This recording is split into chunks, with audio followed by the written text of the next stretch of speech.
G'day everyone and welcome to the Relive Adelaide podcast back in Adelaide, and also with us is Adrian. Adrian, I can't believe we're in April already, and welcome. Thank you. How you been? Good. Recovering still from the Adelaide Motorsport Festival, but yeah, all good. Back into it, and April already. It's hard to believe that sort of now all the events have been back at Victoria Park. Correct. Just before we start the podcast off, we'll start with Adrian's quiz. So, Adrian, what question have you got for us this podcast? So Valtteri Bottas was at the event, Adelaide Motorsport Festival in 2023. His partner, Tiffany Cromwell, is from Adelaide. Which sport does she compete in? So which sport does Tiffany Cromwell, the partner of Valtteri Bottas, Formula One driver Valtteri Bottas, who attended this year's Adelaide Motorsport Festival, what sport does she compete in? We'll come on to the answer at the end of the podcast. Well, let's get into it. We had the Adelaide Rally event finale just before the Adelaide 500 in December of last year. Light Up 2022, which was the New Year's Eve event in Rymel Park. Then obviously the Fringe Garden of Unearthly Delights in Rundle Park, and also Gluttony in Rymel Park. Adelaide Motorsport Festival, which we'll be discussing today. At the moment, we've got the Adelaide Equestrian Festival on in Victoria Park. Coming up in June, we've got Pedal Prix. Other events to look out for during the year will be Cheese Fest. May even have a concert similar to Harvest Rock, which was on last year. Adelaide feels alive again, Adrian. Is that what you're feeling as well? Yeah, definitely. It seems like there's something sort of every week, which is different from what we've become used to. But it definitely feels like the sort of state's really ramped up its major events, and it's sort of good that they're all spaced out. You know, it's not so much that sort of Mad March vibe. It seems like it sort of rolls from one event to the other. So I think that works because it seems like each has their moment in the sun, if you like. One of the things that was mentioned to me at the Adelaide Motorsport Festival by somebody else that was there, that they just looked around and said, how good is this? And they said, well, this is what Victoria Park is for. It's a public park, but this is what it's for: events, for getting the public out there, and for people to enjoy it. Yeah, it's such a big open space, and the Heritage Grandstand there is a real focal point, and you can sort of sit in there and sort of take it all in. And then there's such a big space for events like the Adelaide Motorsport Festival and the Equestrian to set up and sort of space out and do their thing. And absolutely, that's exactly what it's there for. It has sort of great combination of grass areas. It's got the bitumen, it's got the cycling track, it's got obviously the road. So it's been well utilised now, which is great to see, considering we almost tore it up. One of the other things which was on recently was the AFL Gather Round. Now, there was no events or anything which I heard of in the precinct of the Adelaide Grand Prix circuit, but the Adelaide Grand Prix was mentioned. Let's just have a quick listen to this audio from Channel 7 Adelaide. Will Goodings. The Premier says tourism records will be smashed this weekend, with the hype being likened to the first Grand Prix in 1985. That audio thanks to Channel 7 News Adelaide.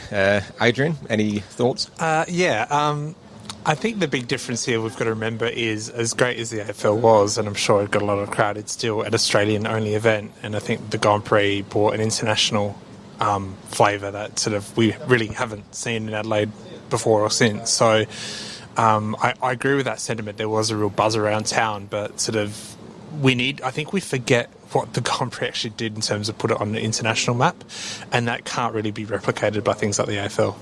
Yeah, I mean, 1985, we're talking nearly 40 years ago. And this isn't about putting the AFL Gather Round down. From all reports and from all of my friends that I've spoken to, they said it was fantastic event, well run. It's great that it's locked in for, I think, 3 years.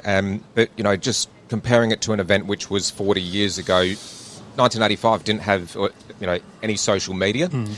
So the buzz back then would have been created through television, radio, people talking, in public. I think these days it's a lot more easier to spread the word about how successful an event is and to get the word out there about an event, if that sort of makes sense. Yeah, absolutely. I think, that's the sort of context we've got to put it in. We've got so many major events now in Adelaide, which is great, but sort of let's put them in their own context and go sort of what's the reach beyond Adelaide. And if you think of the AFL, it's still, an Australian-only sport, and that's where sort of, even the Adelaide 500, as great as that is, that's only ever going to really penetrate within the Australian market. And I think that's where something that the Adelaide Motorsport Festival has even more potential because it has that international scope that the Grand Prix has. So I guess we need to put it in that perspective of what international reach it could get.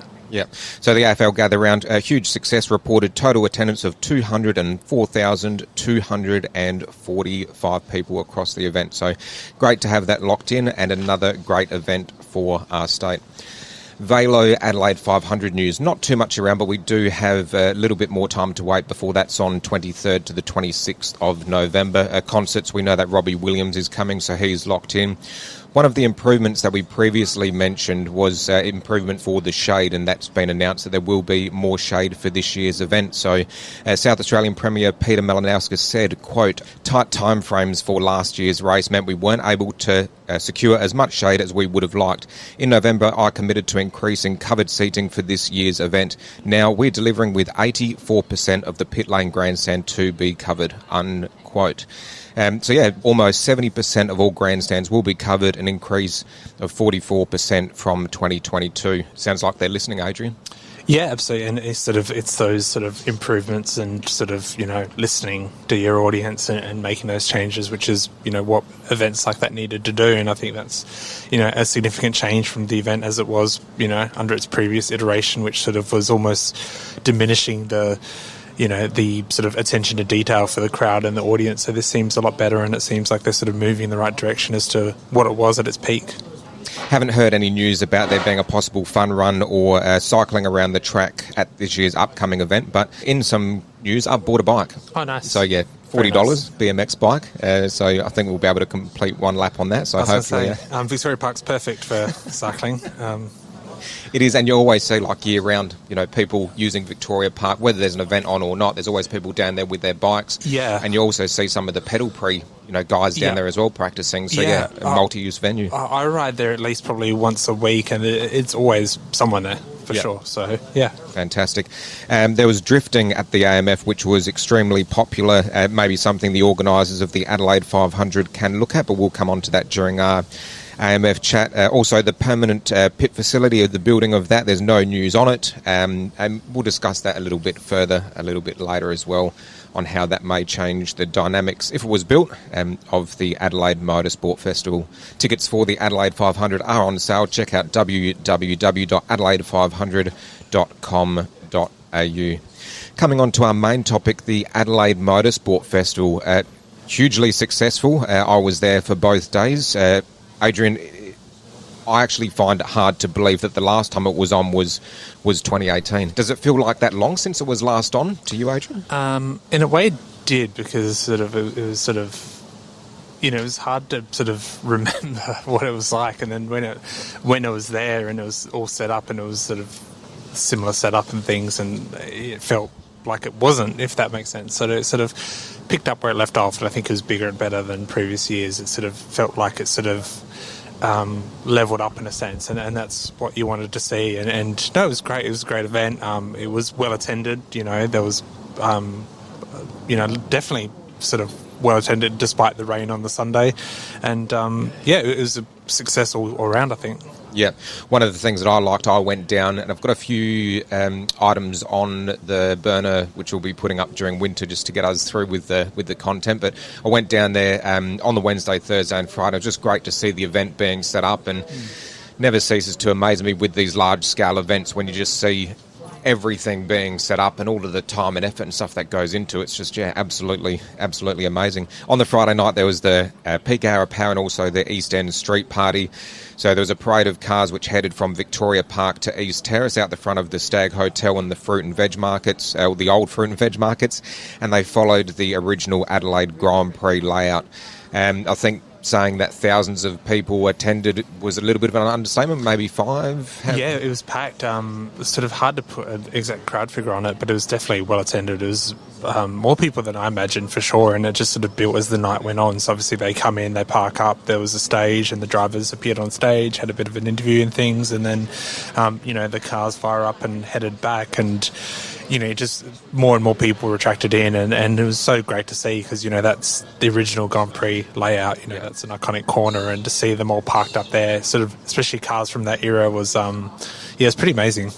Yeah. So a few drivers are also in attendance. So there was Stefan Johansson, ex-McLaren and Ferrari Formula One driver, Hayden Paddon, who had the electric rally car at the Adelaide Motorsport Festival, David Brabham, son of Jack Brabham, Craig Lowndes, Tim Slade, Todd Hazelwood, V8 supercar drivers. You know, great to have them in attendance as well as the cars. Yeah, that's the thing with the Motorsport Festival. If you look at the attendees, just those names alone, like, Craig Lowndes, David Brabham, Stefan Johansson, obviously we had Valtteri Bottas turn up. That's, they're pretty big names, and they're not just, locals, they're sort of, internationals and things. And I think that's what's great about the event, is it attracts those sort of old and new drivers, those sort of, people with cars to show, like, Hayden Paddon, and it's just, very few events brings together those sort of different drivers of different backgrounds and eras, and it's sort of, for them to all come together and be part of the same event is, pretty amazing.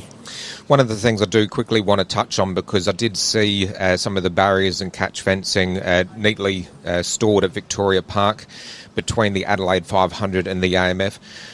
I did an interview with the Adelaide City Council about the upgrades in Rymel Park, and during the interview they spoke about sustainability. So they were doing a lot of infrastructure upgrades as far as putting electrical conduit, etc., through the ground, so there's less generators, etc., that need to be carted in. And I never actually thought about it, but since then, the more I look at these events, with leaving, those barriers and stuff, like I said, neatly packed up at Victoria Park. It's not like they were spread around. They were neatly packed away. Less trucks, etc., that need to come in, cart those away, bring them back. As we know, it's a temporary street circuit, so the less carting around, the better. And there's equipment, isn't there, that is shared between the Adelaide 500 and the Adelaide Motorsport Festival? I believe so. I believe it's sort of like strategically placed to sort of, so, it doesn't have to be moved. And I think the good thing about Victoria Park is it has certain sections where things can be left out of the way and not really sort of intrude on the impact of, it would have on cyclists and people who use the park. So, that's the great thing about having a multi-use area like that. Sort of, it has the scope to sort of, share equipment and things, especially when the events are spaced out. So, like we've seen, the Adelaide Motorsport Festival moves out and then the equestrian moves in, and it sort of, can share sort of time and, infrastructure and things like that. And so, everyone gets a go. Yeah. We've spoken about it in several podcasts. So on the infrastructure and facilities, the permanent pit facility, I think it's well known that I would love to see a permanent pit facility on there. I think it's well known that you're probably a little bit sceptical on whether it'll ever happen. I think we missed our chance. I think the chance was when we had the Grand Prix. That was the perfect opportunity to do it, and there was proposals at the time, and once that was let slip, I just don't think now it's justified as much. Obviously, it's a pain with the Adelaide 500 to sort of build it up and tear it down again. But, I personally think that event, I think it's probably going to be as big as it's ever going to be, if that makes sense. I don't think there's potential for it to get even bigger. So I don't see the point of a permanent facility, just knowing I can see the opposition to any idea wouldn't allow it to happen, but I just think it was a missed opportunity. It was events like the Grand Prix which would have justified it for sure, as we've seen in Melbourne. At the Adelaide Motorsport Festival, there was a grandstand set up on the hairpin, and it was only a little grandstand. It was decent size though for the event. Possibly they might think about putting in more grandstands as the years go on, but I went up the top of this little grandstand, and just the view across Victoria Park without that pit building in there. Now, I went up in the hairpin grandstands during the Adelaide 500, so I had something to compare it to, but I think not having a pit building on that infield, it just changes the dynamics of the event. And I think if a permanent pit building was put in, I don't know whether that would be a good thing or not for the Motorsport Festival. I think what makes the Adelaide Motorsport Festival unique is the fact that there isn't that big pit building, so you can see most of the track. You can sort of, if you're within the Victoria Park section, you can see them sort of come around the hairpin, come back, down the main straight, sort of come back into Victoria Park. And I think it'd be a shame to lose that. And I think that's what makes it so different to the Adelaide 500, is it's more of a sort of laid-back, casual sort of picnic in the park type atmosphere where you can sort of sit back and just enjoy it. And, if you want to sit in a grandstand, you can, but equally you can just go off and, sit in the park or find somewhere near the fence. So I think, I don't think that would be... I think it's sort of... It's nice having that wide open space because it gives you that flexibility in terms of, different events, different setups. Yeah. On the promotional poster for the Adelaide Motorsport Festival, which we discussed in the previous podcast, there was the McLaren Formula One car on there. Also, I did put a little picture up on the Relive Adelaide Facebook page because the ticket, the promotional video for the event, there was a background on the computer of the little star who was I guess you'd call him the main character. But yeah, when he was in his office, there was a background to his computer, and there was actually that McLaren, from what I could tell, on that as well. So, you know, there are obviously some teasers and stuff there about the McLaren. I don't really want to speculate it too much because we don't know, you know, what was or wasn't discussed. So I don't want to go into that, but I think seeing that it was on the poster, seeing that there was a little teaser in the video, I think there must have been something in the works. But regardless of what happened there, I think it just goes to show that, you know, there's obviously a lot of stuff in the background that gets talked about, which we might not know about, which might be happening in future years. And I can only just see the event just growing and growing just year on year. Like I said, the last time we had it was in 2018. You know, it's now back in 2023. For it to be as big and successful as it was, I can only see the growth just getting bigger and bigger.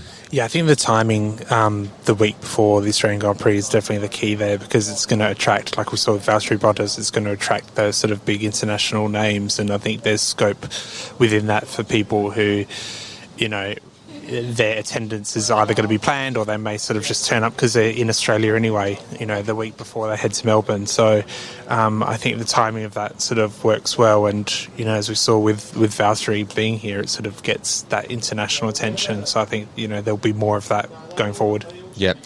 Leading up to this year's AMF, I did put the call out to Sky Sports and said if they did come along, I would throw on a curry dinner for the Sky Sports F1 team. I know that David Croft does love a ice-cold beverage and also a curry dinner. So they didn't, you know, unfortunately, they didn't come along to this year's event, but I think we'll just leave that offer open.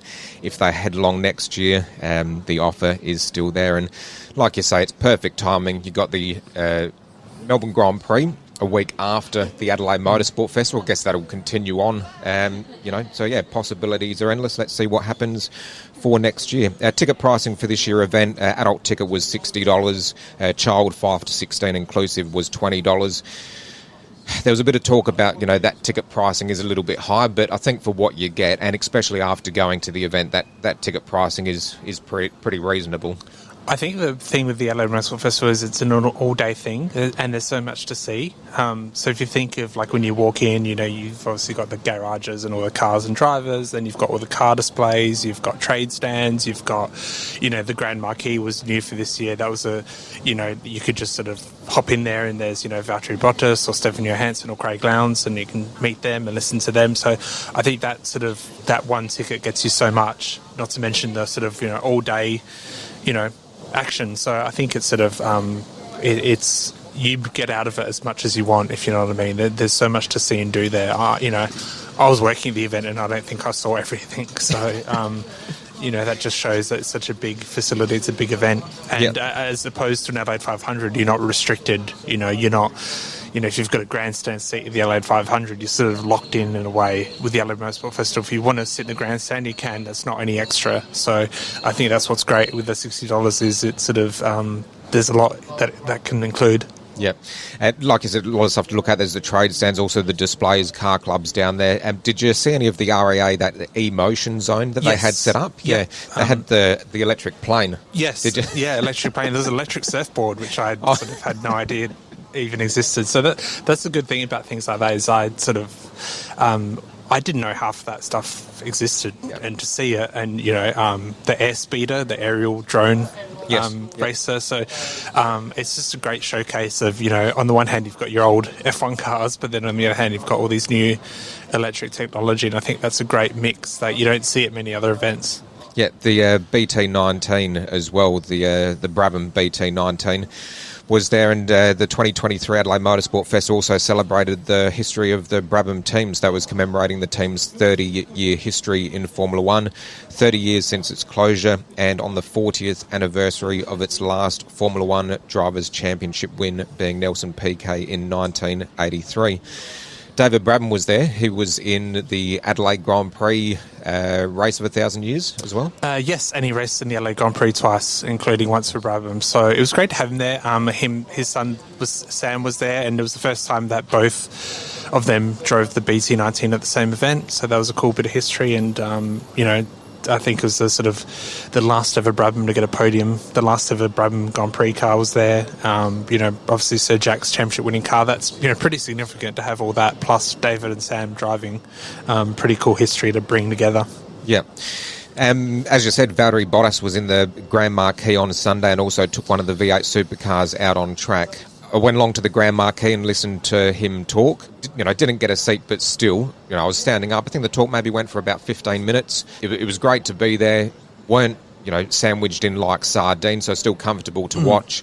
And just a huge name to have at the event. Yeah, and that's what I was saying earlier about the ticket price is, a Grand Marquis, that wasn't an additional cost. It was you could just turn up and sit there and... Stefan Johansson and Valtteri were there, and it was a great chance for the fans to get up close and meet people. I think that's the big difference is, if you go to an Adelaide 500, you've got to pay extra to get in the pits. So if you want to meet drivers or sort of get up close to the cars, it's a different it's an additional cost, whereas at the Adelaide Motorsport Festival, it's all included. And I think that was one of the big successes, the Grand Marquis concept, and I think there'll be more of that. And it was great. He was definitely a crowd favourite, and to see him get behind the wheel of, V8 supercar in an old Alfa Romeo Group A touring car, within as soon as he arrived, he went to the Alfa and, no qualms about getting in on a wet track and a car he'd never seen before and get out there with other entries, and he just that's a pro driver for you. He just went and did it and put on a show.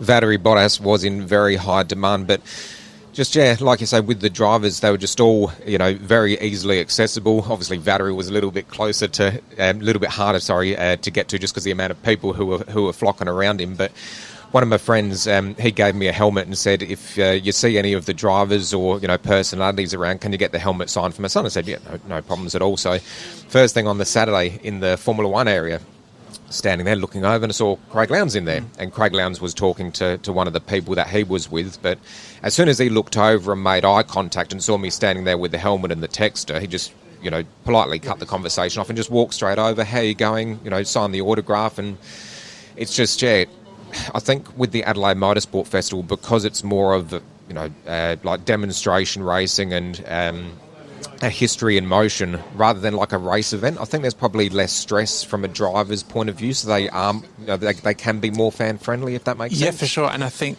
the thing that impressed me was they can be more like fans themselves. Yep. So I saw a bunch of those guys just looking around and taking in the cars, and they're fans as well. So looking at the old F1 cars, looking at different cars, and that's the beauty of the event is you see drivers driving things they probably ordinarily wouldn't, like Valtteri in a Group A Alfa Romeo touring car that was driven by Alan Jones and Colin Bond back in the day, and he gets in and has a spin. You don't see that at too many other events. It's only really Goodwood that does that sort of stuff, so I think that's what makes it so unique for the Southern Hemisphere.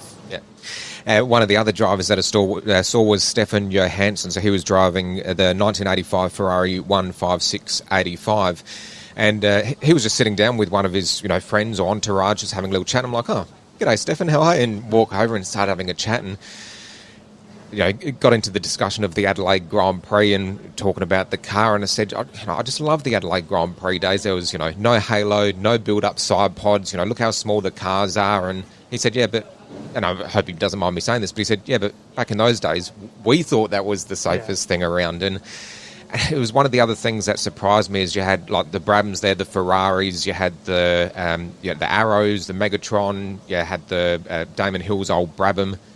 Just looking at the cars and just how small they were. Even how different they are amongst, if you look at the 85 Ferrari, but then, sitting next to the 89 Brabhams, and how much it can change in even 4 years and how much safer they can become. That's what's so good about that Adelaide era is the technical innovations were so amazing and so of its time and so different to what we see now. And it's great to see them, up close. And that's another great thing about the event is you can get up close. You can just walk up to them in the paddock area and see it. And, it's so unique in that sense. And it was cool that all the F1 cars there in that F1 category were all Adelaide Grand Prix era cars. I thought, that was a cool thing, considering it was, on the same track. That's one of the things that it did like, and I was really impressed with how respectful all of the spectators were. But in front of the, I know we're focusing on the Formula One cars only because they are from the Adelaide Grand Prix era, but a lot more cars, supercars, sports cars, prototypes, and motorbikes there, so heaps of stuff to check out. But especially where the Formula One cars were, they're all inside a white marquee, but there was no bunting on the front of the marquee, and most people were staying out. Staying outside of the marquee. But if you went up there and asked politely, said, can I come in, have a look at the engine, the cover's off, can I have a look in the cockpit? Everybody was, come in, have a look, and actually had a lot of good chats with a lot of the drivers and also the crew as well. So just being able to get that up close to those cars is fantastic. Yeah, and that's what I mean. That accessibility is what really works, and that's why it's sort of such a sort of great experience. And you get a lot of bang for your buck because you get sort of that experience. 1 minute you're next to looking at an F1 car, and then you go on the other side of the precinct, and there's an electric plane or a surfboard or car clubs and things like that. There's a bit of everything for everyone. Yeah, I did have, I'd actually like to say that it went out in the three-seater Arrows F1 car, but unfortunately it didn't.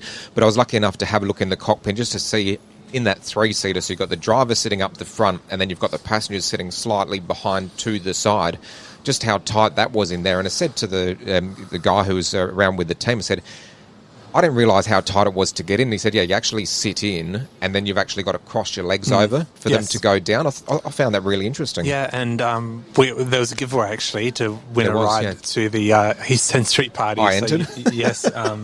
So it was cool that people had the opportunity to get in that car. Yeah. And considering how close those Formula One cars were to the track, you could actually see them, get started up. They would drive down the entry road to the track. So you'd see them get started up, you'd see them drive off, and then you had enough time to pop over to the track and actually see them on track. And when they all first went out, they would just be driving around and fairly spread out, which is, nice because you can hear the noise. But then what they did, they seemed to bunch up and all be a lot closer. And I know that they weren't racing, and I don't think any of the F1 cars were timed. But, just to see them that close on track, it just brought back memories, just the sound, of the Grand Prix. Especially the fact they all have that they're all of the Adelaide era, and to see them together, like the 89 Brabham next to the 92 Brabham, you wouldn't have seen that at the time. Obviously, they're from different years, but it's pretty cool to see. It's so unique, and it's what makes the event so great, that history coming together. Yeah, just recently announced, which I think is a really good initiative, is the Ambassadors Club. What do we know about that one? Yeah, so the likes of Aldrich Bottas and Craig Lowndes, it's a chance for them to really spruik the event and champion it. The fact that it was 5 years was the last one. I think what we've seen is the people are getting to know the event for the first time or remembering it, and now it should only grow from here. So the people who came and supported the event, it's a chance for them to come together and really put the word out there. And like we said before, it's not just anyone. It's people at the top of their game, champions of international and domestic motorsport category. So for them to put the word out there of the event, that's it'll only help it grow. Absolutely, and I think one of the good things is this is only the first year back. Valtteri, fantastic. He's come along, and he's put it out obviously on his socials to tell all of the public about it. But I would like to think that he goes back and when he's talking to the other drivers in the F1 paddock, what did you do? Oh, I was over in Adelaide at the Adelaide Motorsport Festival. Oh, and if they haven't heard about it, what's all of that about? That sounds interesting. Maybe we might pop over next year. So I think, it's fantastic. Yep, absolutely. I know we've spoken a lot about the F1 cars, but we'll just touch on the supercars as well, because obviously the Velo Adelaide 500 is held on the Adelaide Street Circuit. So, that Supercars Championship, Bathurst 1000 and Adelaide 500 winners and cars at the event. So there was a new V8 Supercars category for the 2023 Adelaide Motorsport Festival, which attracted a bumper field of V8s. And they weren't just the new ones, there were also some historics in there as well. Yeah, I think that was a new category for this year. And the fact that you saw the previous year's Adelaide 500 winner on track, Jamie Whincup's championship winning Red Bull car, a couple of HRT cars, the 2016 Bathurst winning car that Valtteri drove. That's a pretty amazing field to come together for the first time. They've run a V8 supercar category, so it's great that you can, have F1 cars, but then have V8 supercars that celebrates the Adelaide 500 as well as the Adelaide Grand Prix. Yep. You did mention that it was wet on the Sunday, and probably just to say how wet it was just, overcast, just cool, only a slight drizzle, enough to put water on the track so that the, Formula One cars unfortunately couldn't go out because they, didn't have wet weather tyres. Or I think maybe one of them might have. It wasn't a huge downpour, so the Sunday was really popular. I think there were a lot more people at the event on the Sunday. It was wet, but it wasn't it was washed out. So, it was still a fantastic event. So I think that will about wrap things up for today. So just coming on to the answer of Adrian's quiz. So Valtteri Bottas was at the Adelaide Motorsport Festival. His partner from Adelaide is Tiffany Cromwell. What sport does she compete in? That sport is? So she's a cyclist. Cycling. Hence why Valtteri is on the bike. Maybe next year they can sort of bring their bikes and do some laps. For the Adelaide Motorsport Festival, expression of interest for entrants is open, as well as registrations for volunteers and officials. If you're interested, head along to adelaidemotorsportfestival.com.au. Also, keep an eye on their Facebook page and website for announcements of the dates for 2024 for the Adelaide Motorsport Festival. Adrian, it's been fantastic as always. Thank you very much. We'll catch up at the next podcast. Thank you. Thanks for listening, everybody, from at home or wherever you may be. Keep smiling, and bye for now.